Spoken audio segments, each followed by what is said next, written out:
Hi, my name is Aaron and this is my show, Reeducation. And today I'm going to talk about something that I brought up briefly in my healthcare video. Now, a lot of people had a bit of a problem with that video because I wasn't very detailed and I was a bit vague on a lot of the specifics. Now, I want to go through a lot more of the specifics through a few different videos, but I'm going to touch on one specific thing here, and that would be the idea of a free marketplace of human compassion.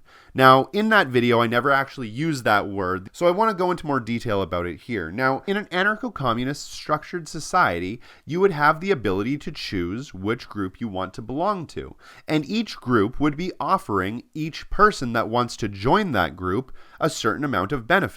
When you create a structure of society that is like that, you inevitably will have workers always gravitating to the communities that provide to them the best possible outcomes, the best possible benefits. Because, of course they would. People inherently want to see themselves and their families and friends do better. So they're going to join the communities that provide to them that specific goal.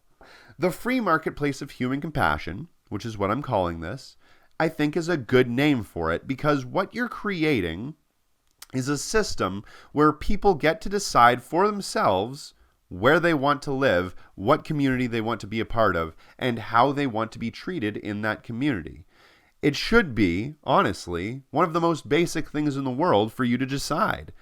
Now think about this. If you are given the option between two communities, one that supports the disenfranchised, the underrepresented, and the disabled, and one that didn't, which one would you choose?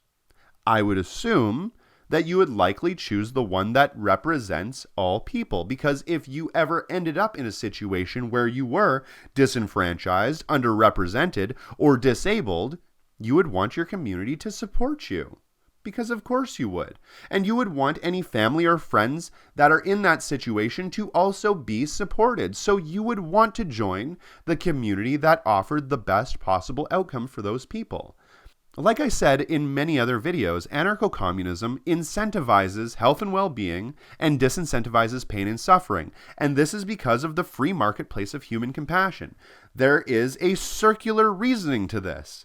Better benefits equals more workers. More workers equals increased production. Increased production equals more profit, and more profit equals better benefits. You are always going to have an advancement in society if you have anarcho-communism because that is what it incentivizes, specifically. Now, of course, that does bring up an obvious problem. What happens to the smaller, less privileged communities that are unable to provide to their workers the benefits that the larger, more well-established communities can? You would think that those communities would inevitably fall apart, but you have to look at this in the context of the entire nation. It's important for every community in that nation to be doing well. The idea isn't to just have one specific group in the community do really, really well, and then have the rest of the community fall apart because of that. That's not going to help anything. That's not going to maximize the benefits from your labor. That's inevitably just going to make things more difficult. So the idea is to have everything in that community working at maximum efficiency. So smaller communities would get support from the larger communities because it would be beneficial equally to everybody there. Anarcho-communism incentivizes health and well-being and disincentivizes pain and suffering. So you end up with a structure that helps people. At least that's the way I look at it. My name is Aaron. This is my show, Reeducation. Thanks for watching.